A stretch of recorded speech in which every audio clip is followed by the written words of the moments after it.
À la une de cette édition, le réseau social Facebook n'est plus accessible via Internet mobile depuis quelques semaines au Burkina Faso. Une situation que déplorent les acteurs du e-commerce. Ces derniers voient leur chiffre d'affaires baisser et interpellent la levée et appellent donc à la levée des restrictions de l'accès à ce réseau social. Précision dans cette édition. Le coach Simon Ouedraogo et ses élèves chez l'empereur des Mossé, celui qui a créé l'école de la richesse, est allé présenter ses élèves qu'il présente comme ayant évolué grâce à son école dénommée I Am Rich. Les films de cette visite dans ce savant soir. L'Union des jeunes ressortissants de Kokologo en Côte d'Ivoire a célébré ses 15 ans d'existence le 9 janvier dernier. La célébration a eu lieu à Abidjan, dans la commune d'Agamé, en présence du consul général du Burkina Faso en Côte d'Ivoire. Instant à revivre avec notre correspondant Boukari Zongo. Voilà pour le sommet de cette édition. Bonsoir à tous et merci de nous suivre. La Ligue des acteurs du e-commerce réclame le rétablissement du réseau social Facebook qui n'est plus accessible via Internet mobile depuis quelques semaines. Selon les membres de la Ligue, Facebook est devenu un outil indispensable pour l'écoulement de leurs produits. Ils disent voir leur chiffre d'affaires baisser depuis les restrictions de l'accès à ce réseau social et demandent au gouvernement de le rétablir. Et ces restrictions de l'accès à Facebook touchent également à Tobin Ibrahim Nebié, dit Tigmzama. C'est un monsieur qui fait dans l'embouche bovine et ovine. Il vend ses produits via Facebook. Daouda Yamego est allé à sa rencontre. Tobin Ibrahim Nebié, dit Tigmzama, est communicateur de formation. Il a embrassé le métier d'emboucheur de bovins et d'ovins il y a 4 ans. Sur la base de sa formation, il a opté pour la vente en ligne, notamment sur le réseau social Facebook. Mais depuis pratiquement une semaine, il n'arrive plus à écouler ses produits via Facebook. On fait des photos et on présentait. Et dès qu'il y a de la clientèle, on donne les informations et on invite généralement même les clients à venir voir, faire le constat visuel. Et d'autres, sur la base de la confiance, nous disent il n'y a pas de problème, faites des livraisons et nous passons à l'action. Cette coupure, on l'a reçue comme une gifle parce que c'est principalement notre canal de communication et de vente. Et ça a été coupé comme ça brusquement, sans information, sans mise en garde, et vraiment ça a été énorme comme perte. Voilà, parce que vite fait, on n'a plus accès à nos pages, on n'a plus accès à nos clients parce que généralement 99% sont sur les réseaux sociaux. Donc déjà c'est un manque à gagner. Donc depuis plus d'une semaine on souffre. L'interruption de Facebook constitue une perte et engendre des frais supplémentaires pour le jeune Tobin Ibrahim Nebié, obligé de prendre soin de ses animaux en attendant. Dans notre domaine qui est l'embouche, lorsque vous embouchez et puis ça atteint à terme, parce qu'on a des mois, si ça dépasse et puis tu ne vends pas, tu rentres en perte. Donc depuis une semaine, si ça dure encore là, on risque de ramasser nos habits et nos matelas et puis les rejoindre là-bas pour demander à manger. Aujourd'hui, on ne sait même plus quel sein se vouer. On ne sait pas quand est-ce que ça va revenir et comment ça va se faire au prochain jour. Donc on tâtonne jusque-là pour espérer qu'un jour ça va se stabiliser et revenir à la normale. Cette coupure de Facebook n'encourage pas l'entrepreneuriat des jeunes, estime Ibrahim Nebié. Il interpelle les autorités. Déjà que nous avons du mal à avoir des financements pour nos activités, et si on nous coupe notre principal canal de communication, c'est nous ramener en arrière. Et on ne peut pas lutter contre le chômage et lutter encore contre les jeunes. Parce que si ça persiste, on va penser qu'on lutte contre nous, donc c'est compliqué. Donc vraiment, de grâce, ramenez-nous notre outil de travail pour qu'on puisse construire ensemble le Burkina. Tout comme Tobin Ibrahim Nebié, ils sont nombreux ces Burkinabés qui ont vu leurs activités ralentir. Notons que jusqu'à présent, aucune note officielle n'explique cette interruption du réseau social Facebook. Aussi, plusieurs acteurs de la société civile, notamment le Balai citoyen, déplorent cette situation et parlent de dictature des autorités. Et justement, le balai citoyen a réagi à cette coupure du réseau social Facebook via Internet mobile. À travers un communiqué, le balai citoyen dénonce une restriction des libertés publiques au Burkina Faso. Le mouvement assimile cette coupure à de la dictature. Pour le balai citoyen, l'histoire a déjà retenu que c'est le président Roch Kaboré qui a décidé de priver ses concitoyens de la liberté d'expression en leur privant du droit fondamental d'accès à Internet et en accroissant la précarité par la privation d'un outil de travail. Le balai citoyen exige la levée sans délai de toutes les restrictions liées donc à l'accès à Facebook. Dans la suite de cette édition, l'unité d'action syndicale UAS s'est engagée dans la lutte contre le travail des enfants dans les chaînes cotonnières. C'est dans cette optique qu'elle tient une formation des formateurs qui devront à leur tour former des agents qui seront chargés de la sensibilisation des acteurs du coton. L'atelier de formation s'est ouvert ce matin à Ouagadougou. Germaine Farama pour plus de précisions. Selon une étude réalisée en 2017 par l'Institut supérieur des sciences de la population, 47 enfants sur 100 sont concernés par le travail des enfants et 26 d'entre eux sont dans les travaux dangereux. Le même constat est aussi fait dans les chaînes cotonnières où le taux des enfants employés est élevé. Une situation préoccupante que l'unité d'action syndicale en a fait sienne. C'est ainsi que dans le souci d'éliminer le travail des enfants, l'UAS tient un atelier de formation des formateurs qui seront chargés de la sensibilisation des acteurs du coton sur le terrain. Il se trouve que le constat que nous avons fait, il y a un grand nombre d'enfants qui sont employés dans le secteur du travail du coton. Et à quelles conditions ils sont employés, c'est vraiment des conditions qui sont très difficiles et qui nuisent à leur développement, à leur prospérité et à leur intelligence, même développement physique.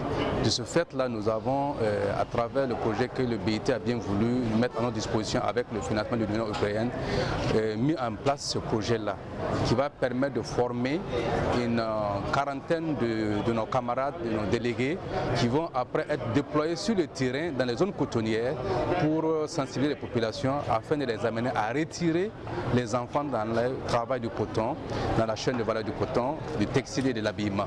C'est depuis l'année dernière que les syndicats sont dans cette dynamique de lutte contre le travail des enfants dans la production du coton jusqu'à sa finition. Même si le phénomène persiste toujours, il note une amélioration sur le terrain. L'un des partenaires assez importants de ce domaine-là, c'est l'Union nationale des producteurs du coton.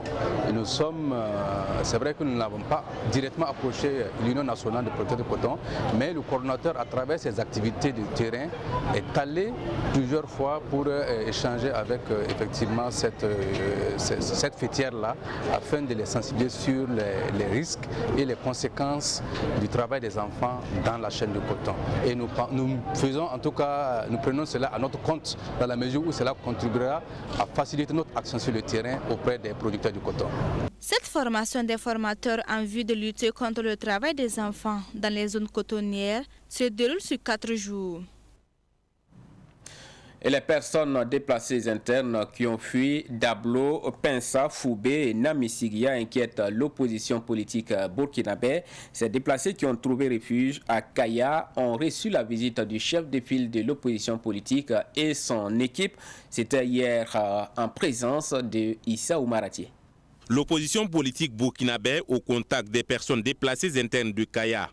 Toucher du doigt la réalité de ces déplacés, composés majoritairement de femmes et d'enfants, et les réconforter est le sens premier de cette visite du CFOP. Le secteur 5 de Kaya, qui abrite le plus grand site de déplacés internes dans le San Matenga, a constitué la première étape de la visite. Plus de 2000 âmes qui ont fui Dablo, Pensa, Foubé et Namsigia à cause des attaques répétées dans leur localité s'y trouvent. En témoigne le directeur régional de l'action humanitaire du Centre-Nord. Ici, nous sommes sur un site où la majorité est constituée de personnes venues de Dablo. Vous avez constaté qu'à la fin du mois de novembre, il y a eu des situations de ce côté-là. Mais mis à part Dablo, il y a les populations de Foubé, de Pensa et tout dernièrement de Ankuna. Et même si ce site à un site annexe qui a aussi un certain nombre de personnes déplacées internes que nous travaillons véritablement à prendre en charge pour que tout le monde puisse être pris en compte. La dernière étape a permis à la délégation de l'opposition politique de visiter tour à tour 3 familles d'accueil de déplacés internes à Kaya. Mais quelle lecture fait le chef de file de l'opposition politique après cette première sortie de terrain? Non, la désolation. Personne ne souhaite vivre dans une situation comme ça. Vous avez vu les habitations qui sont assez précaires. Ça confirme ce que nous pensions. Sur le sol, ce n'est même pas crépi. Il y a 2 types de logements. Logements très très précaires comme vous avez vu, et puis d'autres un peu en carton ou en plastique. En tous les cas, ce n'est que le vent que ça peut arrêter. Les conditions sanitaires n'y sont pas. Les populations qui habitent, il semble, la norme c'est à peu près 7 personnes. Mais comme vous avez constaté, ça va d'une dizaine à une vingtaine, voire une trentaine par logement. Ça veut dire qu'ils sont coincés comme des sardines et personne ne souhaite voir son peuple, ces populations vivre de telles situations. Un don de 2,5 tonnes de riz sans couverture et 40 nattes sont remis aux déplacés qui ont reçu en plus de cela une enveloppe financière. Un ouf de soulagement, disent les déplacés. Ce geste va les soulager un temps soit peu, ajoute le président du conseil régional du Centre-Nord.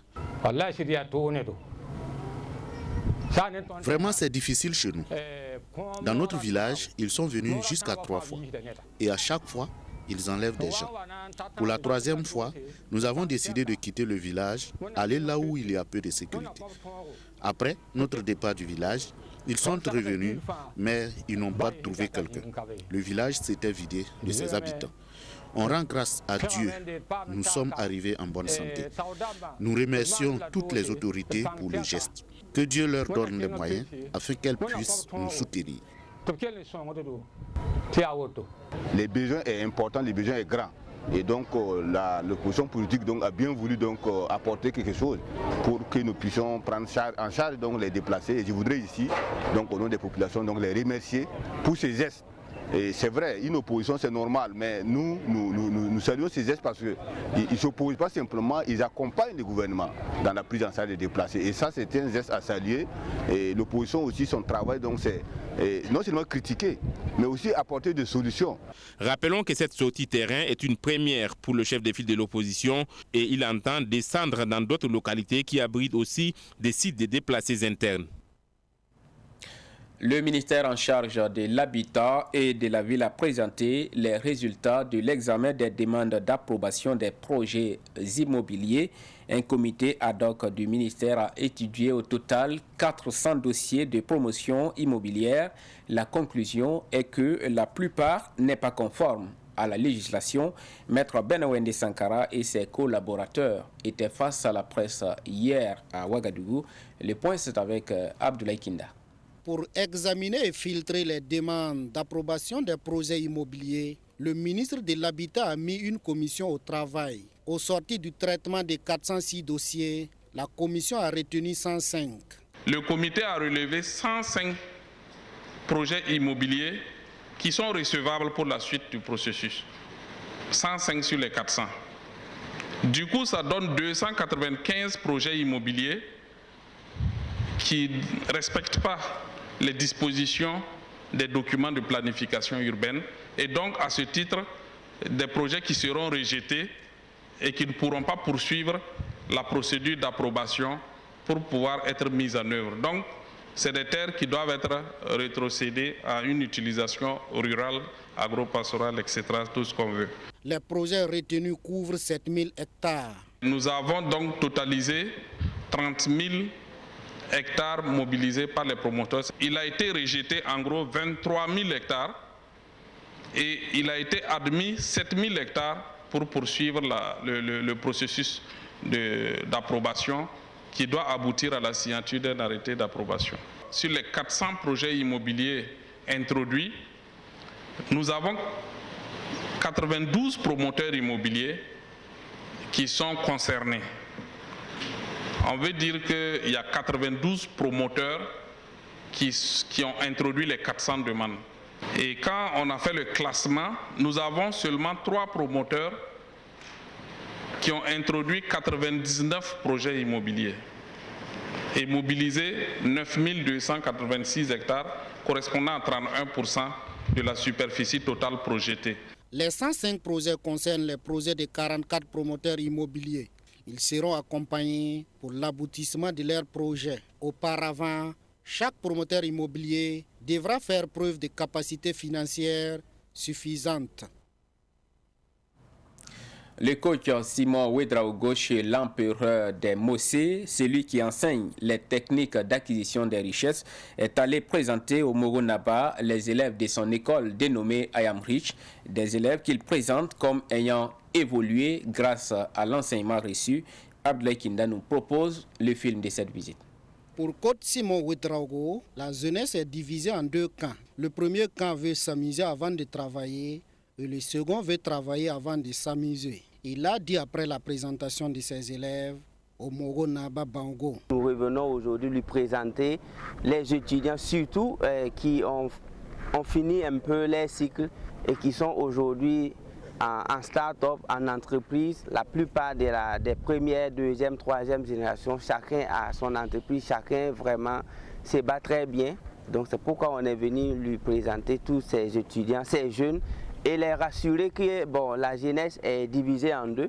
L'autre qui veut s'amuser avant de travailler et l'autre jeunesse qui veut travailler avant de s'amuser. Cette deuxième visite sur le Moronaba en l'espace de quelques mois a permis aux élèves du coach Simon Ouedraogo de bénéficier des conseils du Moronaba à entendre Simon Ouedraogo. Il a encore une fois félicité l'initiative et le fait qu'on a pris une démarche qui consiste d'abord à respecter les personnes éminentes, c'est-à-dire les sages, ensuite à transmettre des valeurs, je dirais, du travail à la jeunesse. Il a d'abord salué ça. Ensuite également, il nous a donné encore des conseils concernant l'éducation des enfants, que chacun se batte à sa manière pour passer aussi du temps avec ses enfants, avec sa famille.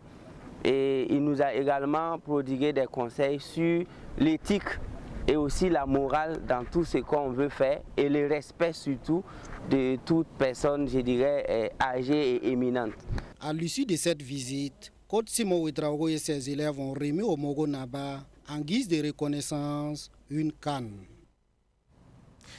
15 ans d'existence, ça se fête et l'Union des jeunes ressortissants de Kokologo en Côte d'Ivoire semble l'avoir compris. Elle a célébré ses 15 ans d'existence le 9 janvier dernier à Abidjan dans la commune d'Adjamé. Retour sur ces instants avec notre correspondant en Côte d'Ivoire, Boukari Zango. L'Union des jeunes ressortissants de Kokologo en Côte d'Ivoire a célébré ses 15 ans d'existence le dimanche 9 janvier 2022 à Abidjan dans la commune d'Adjamé. Depuis sa création, l'UJRKCI se fait remarquer par ses activités à caractère social au Burkina Faso et en Côte d'Ivoire. Aujourd'hui, nous sommes fiers de célébrer ces 15 ans d'existence. Notre association existe et travaille sur le terrain. Vous avez vu, nous avons donné un don à l'État burkinabé qui a été vu sur plusieurs chaînes. Notre association, dans ses activités, a pu s'acquérir d'un terrain au niveau de Yopougon, kilomètre 17. Nous allons en 2022 essayer de mettre ce terrain en valeur et faire en sorte que les retombées de cet investissement puissent profiter à nos membres, surtout en termes d'assistance sociale. Le consul général de Burkina Faso à Abidjan, Benjamin Nana, a félicité l'initiative et encouragé l'association à cultiver davantage la fraternité et la solidarité. J'ai tenu à être là pour marquer cette présence et vous dire combien l'administration consulaire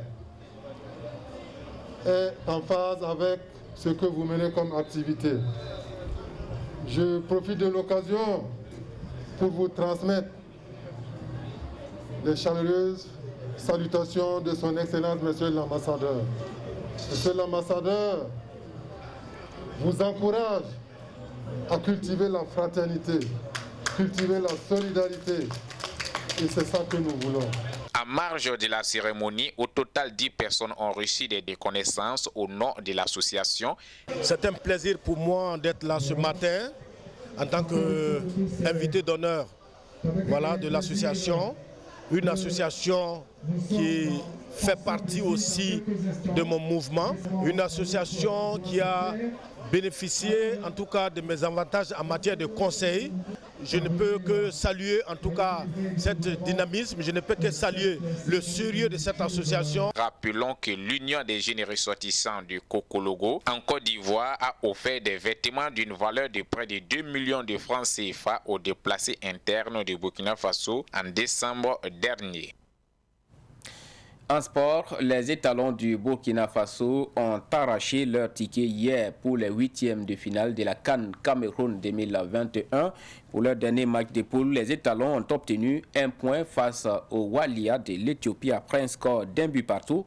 Pour les sélectionneurs nationaux Kamou Malo, l'objectif qui était la qualification est atteint, mais les étalons devront s'entraîner pour être à la hauteur au prochain match. Retrouvons depuis le Cameroun notre envoyé spécial Ruben Wilson Kojo.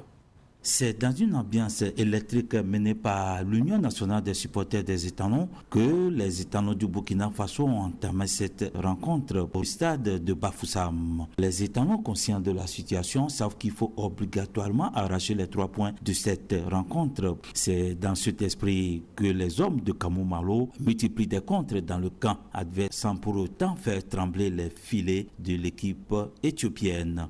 Mais à la 22e minute, sur un l'aube parfait, Cyril Bayala ouvre le score pour les étalons du Burkina. C'était d'ailleurs sur ce score d'1 but à 0 que l'arbitre central envoie ces deux formations dans les vestiaires. Au retour des vestiaires, l'équipe adverse prend le contrôle de la rencontre et obtient un pénalty. Et c'est d'ailleurs sur ce coup de pied arrêté que l'Éthiopie va mettre les pendules à l'heure. Après ce but, l'équipe éthiopienne semble être plus forte sur le terrain et domine son sujet.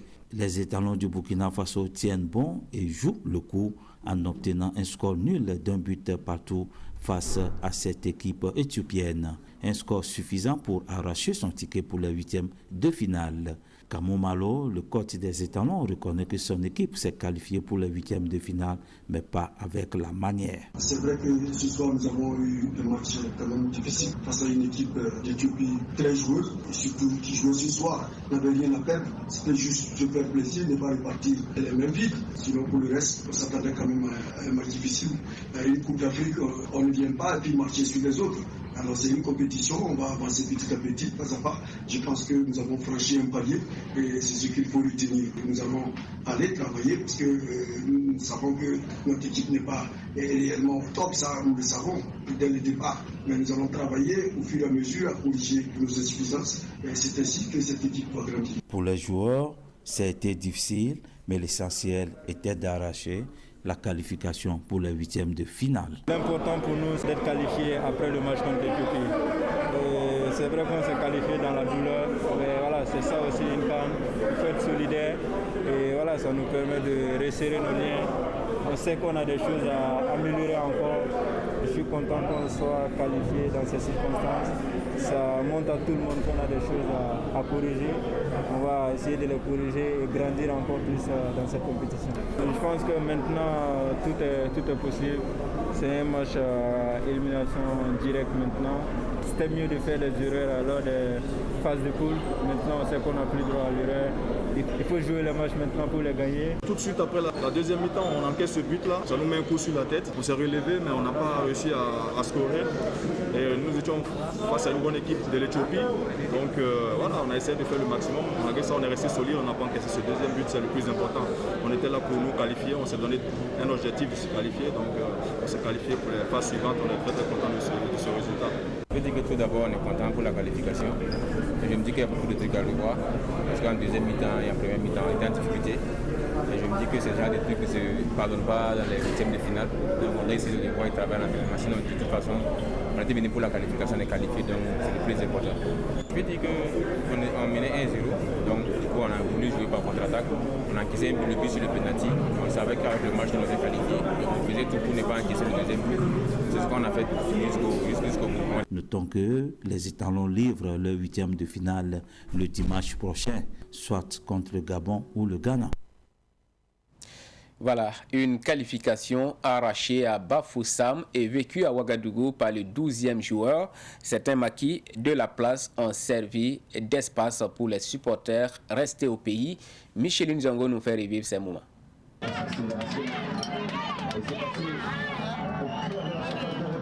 Ce maquis s'est mué en un club vidéo pour permettre aux fans du football, notamment aux supporters des étalons, de vivre en temps réel les rencontres de la Coupe d'Afrique des Nations qui oppose ici le Burkina Faso à l'Éthiopie. De 1, c'est les étalons qui jouent. De 2, c'est le Burkina Faso. Donc, raison pour laquelle on a essayé de soutenir nos braves étalons.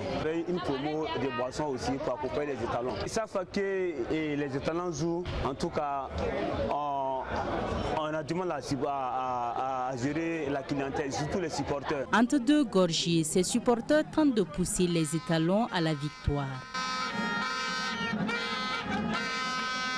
On est très fiers de notre pays aujourd'hui parce que ça nous rend fiers que les étalons puissent gagner ce soir. Parce que ça a été dédié aux MLS qui sont au désert, à Tirakoff, à Arbina, à Déou, jusqu'à Tourmayel. Nous sommes fiers, tout le monde ici ce soir. Parce qu'on est très contents, parce que tout le monde est fier aujourd'hui pour la grande victoire aujourd'hui. C'est très propre, les étalons nous ont fait fierté sur les migrants, on remercie tous les étalons qui sont là-bas, qui battent pour le pays. On est très fiers de notre pays et la partie de la mort nous vaincrons. Bon, selon moi, le match est bon. Ça n'a pas été trop dur, mais il faut qu'on les encourage encore plus. Ça va, ça va. J'ai apprécié les talons, il fait du mieux. Bon, c'est pas facile, mais je peux rien y faire. Mais ça va aller. Du courage. J'ai suivi le match des étalons. Effectivement, ils ont fait un bon boulot. On avait souhaité qu'ils gagnent les 3 points. Mais hélas, l'essentiel c'est de se qualifier. Le Cameroun n'a pas pu vaincre le Cap-Vert, c'est match nul. Nous aussi on a fait le match nul. Vraiment on est content pour être à la 8e de finale. On souhaite pour que les étalons aillent loin plus que... On veut la demi-finale, le final. Ramener la CAN au Burkina Faso. C'est notre souhait. À côté de cette ambiance en milieu semi-fermé, il se joue une autre ambiance au coin des rues. Il y a des vendeurs de gadgets aux couleurs nationales partout. Il s'agit pour eux d'une autre façon de supporter le 11 national. Pour ce coup-ci, les étalons ont donné du tonus au 12e homme, pourvu que ça dure. Voilà, et l'on s'arrête ici pour cette édition que j'ai eu grand plaisir à vous présenter. Merci à tous de l'avoir suivi. Excellente soirée.